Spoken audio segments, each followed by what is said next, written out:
કેમ છો શાસ્ત્રી? અરે અરે મજામાં. આનંદ આનંદ એકદમ શાંતિ. આ તમારા દુહા અને વાક્યોનું બધું આપણે બહુ આનંદ થયો. એમાં તળપદી ભાષામાં જે વાક્યો બોલો છો બહુ આપણને આનંદ થાય છે. કોઈ ચારણી ભાષામાં કે સાહિત્ય ભાષામાં તળપદી ભાષામાં કોઈ બે વાક્ય તમને મૂક્યો હોય તો સંભળાવો. ચારણી ભાષામાં સાહિત્ય હોય સંભળાવાય ખરી અને વિડિયાય મેલા પણ એના માણસો ચાહકો હતા. ટૂંકમાં કહું તો કોઈ વસ્તુનો આપણે ચારણી ભાષામાં કે કોઈ એવા દુઆ છંદ ઓકવર્ડ શબ્દો તેને કહેવાય કે ત્રોટક શબ્દોની અંદર કોઈ આપણે મેળશો તો માણસોને ખબર નહીં પડે. એના માટે કરીને આપણે તે કહેવાનો મતલબ એકદમ તળપદા ભાષાનો અંદર. હવે દાખલા તરીકે આપણે કીધું હોય કે એક મોટો ઘેંઘોર વડ હોય, વડની શાખાઓ એની લતું એમ કહેવાય કે ભૂમિને આમ દાંત કસીને બીડીને બેઠી હોય, ચારેય દિશાઓની અંદર આખા જંગલની અંદર વડલો પંકાઈ ગયો હોય અને વડલાને કદાચ વર્ણન કરવા હારું બે શબ્દો કેવા હોય કે ઘટઘાટ ઘટ ઘેંઘોર, ઘટઘાટ ઘટ ઘેંઘોર શિખતર વટ અડગ જમ દ્રઢ શાખ હફાટ લતકર કસા જડ કટકટાઈ પાન દિગપાલ દંડ ચીબુક જડ આધેડવર વરખડા પેડ વરદાઈ મડ પ્રચુર દડ દુરુ થડ પરતવે ખુર પર્વતે તર તામુર પીર ખડખડે તૃણ અંડજ રવ બણ બણે ભ્રંગ સટપડા જટ લપટાય લત ઢંકાય નપ પંકાય જબ ધબકાય પાડા અને ગજ જાડા હોડ હાંડા બકબકે સારંગ પાકે જેમી આખા ગહન ભાખે નીકળા. પણ એ જે ચારણી શૈલીની અંદર આપણે વડલાનું કોઈ વૃક્ષનું વર્ણન કર્યું પણ એની અંદર માણસોને ઓકવર્ડ શબ્દોની અંદર કે ચારણી ભાષાની શબ્દોની અંદર કેમ તો ખબર ઓછી પડે. એટલે આપણે જે રજૂ કરીએ છીએ કે યુટ્યુબની માધ્યમથી આપણે માણસોને દર્શાવીએ છીએ એ સરળ ભાષાના શબ્દો છે.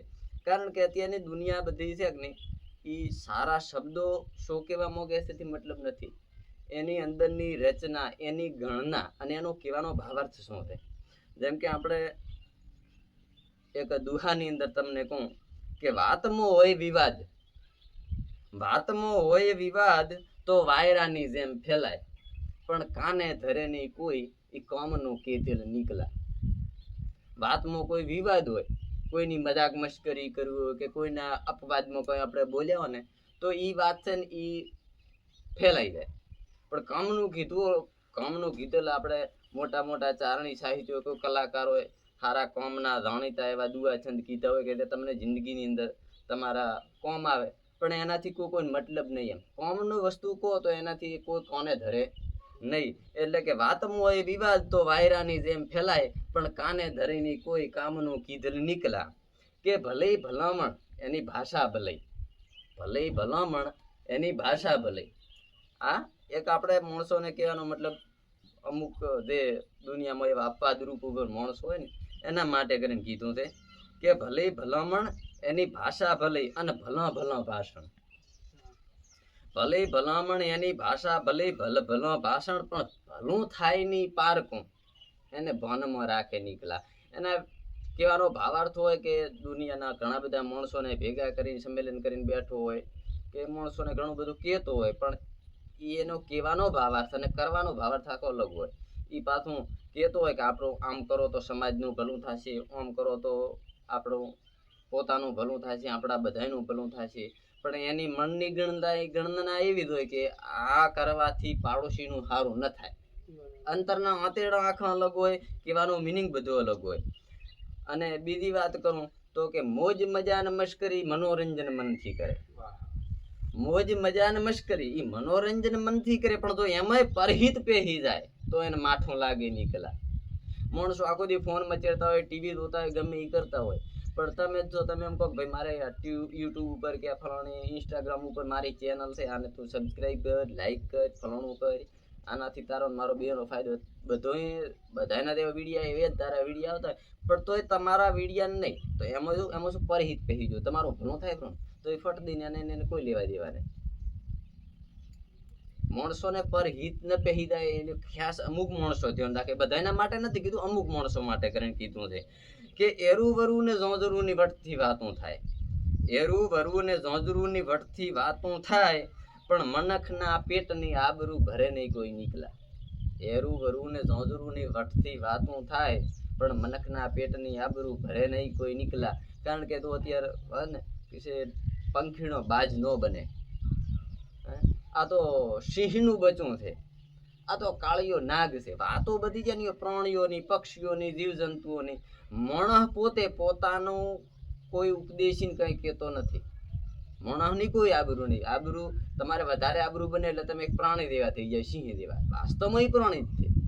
કે તમે ચકલા કદી બાદ ન થાય કે સિંહનું ફાડ્યું ખાવજનું બચું.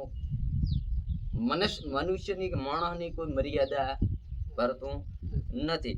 એટલે એરું વરું ને ઝાંઝરું ની વટતી વાતો થાય, પણ મનખના પેટની આબરૂ ભરે નહીં કોઈ નીકળા. કે ગળીને ગૌદોન ગોતીને ગણાવે નર.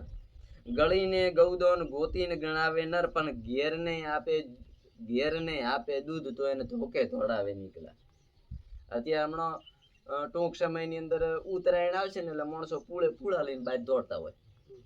આ ગાય રેઢીથી આને નાખો, ગૌશાળામાં 2-5 પૂળા લો, 25 પૂળા લો, મોટો દોન કરે, બધાને સંભળાવે, પાછા ઘર દઈને કે આજ મેં 25 પૂળા નોચ્યા, આજ મેં 50 નોચ્યા. એટલે અહીંયાનો કહેવાનો મતલબ અહીંયાને પોતાનો પ્રચાર કરે. પણ એવી ખબર પડે કે આ ગાય છે 5-25, આની અંદર કોઈ કે માનો કે હરદેવભાઈ ની ગાય કે કોઈ બી ની ગાય, ઈ ગાય તો અંદર આવીને મોઢું નાખે પૂળામાં તો એને કહે છે આને તગડો, આ ઘરાવ છે. એટલે ચમ કોકના છોકરા દૂધ પીએ છે, મૂળતર નથી પોહાતું જ ને, 2 મોઢા ન છે શું બોલતો.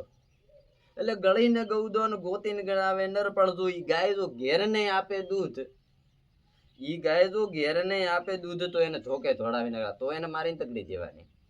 એટલે સારા કહે શબ્દ એની સમાજને ખબર નહીં. આપણે સારું કોક ને એને કોઈને ખબર ના હોય. તમે ગમે એટલું સારું કહીને કે એને લચીને કે એને મોથીને કે એને સોશિયલ મીડિયા ઉપર મેલો કે ચાહે ન મેલો, પણ સારું કોને એની કોઈને ખબર ના હોય. એટલે સારો કહે શબ્દ એની સમાજને ખબર નહીં, પણ હેણો કેરી હોંશથી ખટક રાખે નીકળ્યા. ખરાબ મોણો ચોદાયથી આખા ગામને આખી દુનિયાને ખબર હોય કે ઓલી પેલું મારો બધું આ દુનિયાથી ઓલી શેરીમાંથી નીકળ્યો હતો.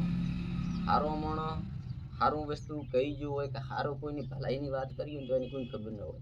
હશે ભાઈ આપણને ખબર નહીં. હેણું એટલે ખરાબ મોણો. પણ હેણા કેરી હોંશથી ખટક રાખે નીકળ્યા. એની પાસે મન મોડીને ખટક રાખે. હોદ પડે 2-3 વાર એને ભાળે ને તેને હોરા ન થાય.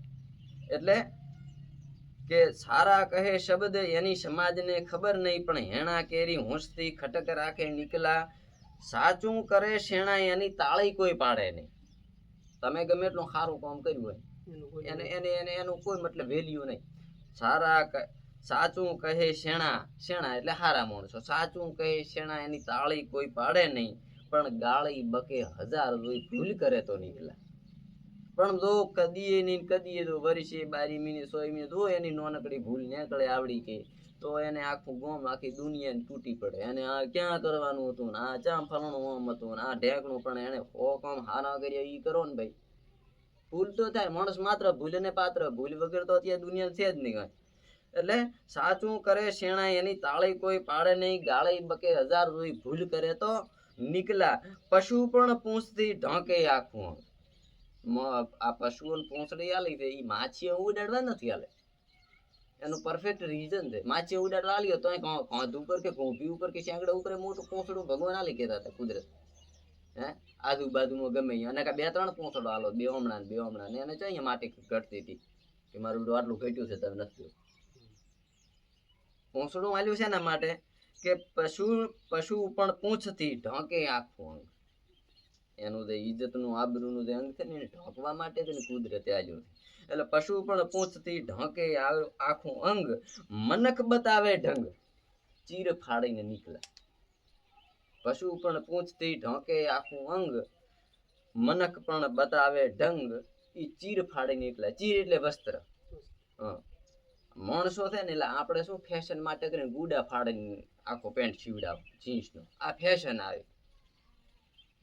તો આપણા કરતા તો પશુ ઘણા વધારે સમજદાર ને ઈ એના અંગનો ઉપયોગ અંગ ઢાંકવામાં કરે, એના પૂંછડાનો ઉપયોગ. ને આપણને વસ્ત્રો આલ્યા છે, વસ્ત્રો પહેરવા માટે છે, અંગ ઢાંકવા માટે છે, પણ તો આપણે ફાડીને અંગ પ્રદર્શન કરતા ફરે. એને ફેશન કહેવાય. એટલે એને આપણે કહેવાનો મતલબ કીધું કે પશુ પણ પૂંછથી ઢાંકે આખું અંગ, પણ મનક દેખાડે ઢંગ ઈ ચીર ફાડીને નીકળ્યા. એટલે આવી સાહિત્યની ઘણી વાતો આપણે કરો, પણ માણસોને કહેવાનો મતલબ જોકે સમજવા વાળી પબ્લિક છે, પણ આપણને એમ કે જે વધારે પસંદ પડે એનું થોડોક આપણે વધારે વિશ્લેષણ હા એમ